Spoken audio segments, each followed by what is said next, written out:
2026 ജനുവരി 29, 30, 31 തീയതികൾ നടത്താൻ തീരുമാനിച്ചിട്ടുണ്ട്. ജനുവരി 29 വൈകുന്നേരം നിശാഗന്ധി ഓഡിറ്റോറിയത്തിൽ വെച്ച് പൊതുയോഗവും തുടർന്ന് ഭാരത് ഭവൻ്റെ നേതൃത്വത്തിൽ കലാപരിപാടിയും സംഘടിപ്പിക്കുന്നതാണ്. 2026 ജനുവരി 30, 31 തീയതികളിൽ ശങ്കരനാരായണൻ തമ്പി ഹാളിൽ വെച്ചാണ് സഭാ നടപടികൾ സംഘടിപ്പിക്കുന്നത്.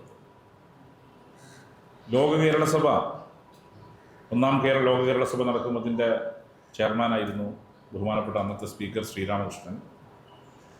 ഇന്ന് 5ലേക്ക് എത്തുമ്പം 25 നിന്ന് 125 രാജ്യങ്ങളിലേക്ക് പ്രതിനിധികൾ പങ്കെടുക്കുന്നു എന്നുള്ളതാണ്.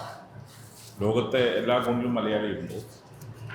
ഇപ്പം 125 രാജ്യങ്ങളിൽ നിന്നും 28 ഇന്ത്യൻ സ്റ്റേറ്റുകളിൽ നിന്നുമാണ് ഈ ലോക കേരള സഭയിൽ ആളുകൾ പങ്കെടുക്കുന്നത്.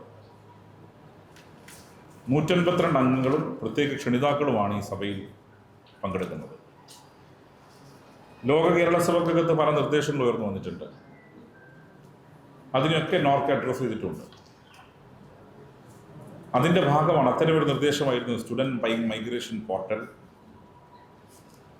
ലോക കേരളം ഓൺലൈൻ സേവനങ്ങൾ, പ്രവാസി മിഷൻ, എയർപോർട്ട് ഹെൽപ്പ് ഡെസ്ക്. ഇതോടൊപ്പം ഇതിൻ്റെയൊക്കെ ഉദ്ഘാടനം ബഹുമാനപ്പെട്ട മുഖ്യമന്ത്രി നിർവഹിക്കുന്നതാണ്. കൂടാതെ നോർക്ക വകുപ്പിൻ്റെ കീഴിലുള്ള ഓവർസീസ് കേരളൈറ്റ്സ് ഇൻവെസ്റ്റ്മെൻറ്റ് ഹോൾഡിംഗ് ലിമിറ്റഡിൻ്റെ ഷർപ്പ എന്ന നിക്ഷേപ പ്രോത്സാഹന പോർട്ടലിൻ്റെയും ഉദ്ഘാടനം ബഹുമാനപ്പെട്ട മുഖ്യമന്ത്രി നിർവഹിക്കുന്നതാണ്. 5ാം ലോക കേരള സഭയോടനുബന്ധിച്ച് ജനുവരി 30 വൈകുന്നേരം 3 മണിക്ക് തിരുവനന്തപുരം യൂണിവേഴ്സിറ്റി കോളേജിൽ നവകേരള നിർമ്മിതിയിൽ പ്രവാസികളുടെ പങ്ക് എന്ന വിഷയത്തെ അധികരിച്ചുള്ള ഓപ്പൺ ഫോറം സംഘടിപ്പിക്കുന്നതാണ്. ബഹുമാനപ്പെട്ട ഉന്നത വിദ്യാഭ്യാസ വകുപ്പ് മന്ത്രി doctor R Bindu, Shri Ravi Raman, Shri John Brittas MP, Shri MA Yusuf Ali, Shri Santhosh George Kulangara, Shri Murali Thummarukudy, doctor Irudaya Rajan, ഒപ്പം വിദ്യാർത്ഥി പ്രതിനിധികളും ഇതിൽ പ്രാതിനിധ്യം പ്രതീക്ഷിക്കുന്നു. 8 വിഷയങ്ങൾ അടിസ്ഥാനപ്പെടുത്തിക്കൊണ്ടുള്ള 7 മേഖലാ സമ്മേളനങ്ങളും ജനുവരി 30 2 മണി മുതൽ 6 മണി വരെ സംഘടിപ്പിക്കുന്നതാണ്. സമ്മേളനത്തിൽ മന്ത്രിമാർ, വകുപ്പ് സെക്രട്ടറിമാർ, വിഷയ വിദഗ്ധർ, MLA മാർ എന്നിവർ പങ്കെടുക്കുന്നത് വിവിധ വിഷയങ്ങൾ അടിസ്ഥാനപ്പെടുത്തിക്കൊണ്ടുള്ള ചർച്ചയിൽ.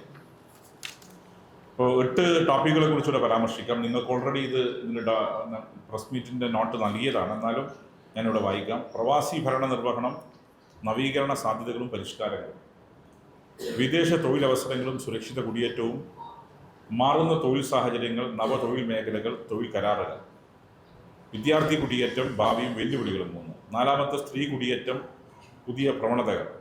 5 പ്രവാസി നിക്ഷേപവും സംരംഭകത്വവും, നവീകരണ വൈവിധ്യവൽക്കരണ സാധ്യതകൾ. 6 പുതുതലമുറ പ്രവാസവും വിജ്ഞാന നൈപുണ്യ വിനിമയ സാധ്യതകളും. 7 പ്രവാസി പുനരധിവാസ ക്ഷേമ പദ്ധതികളുടെ ഭാവിയും സുസ്ഥിര സാമ്പത്തിക മാതൃകയുടെ ആവശ്യകതയും. 8 കേരളീയ കലാ സാഹിത്യം ഭാഷാ പ്രചരണത്തിൽ പ്രവാസി മലയാളി സംഘടനയുടെ പങ്ക്. ഇതാണ് 8 ടോപ്പിക്കുകൾ ഈ ലോക കേരള സഭയ്ക്ക് ഡിബേറ്റ് ചെയ്യപ്പെടാൻ പോകുന്നത്.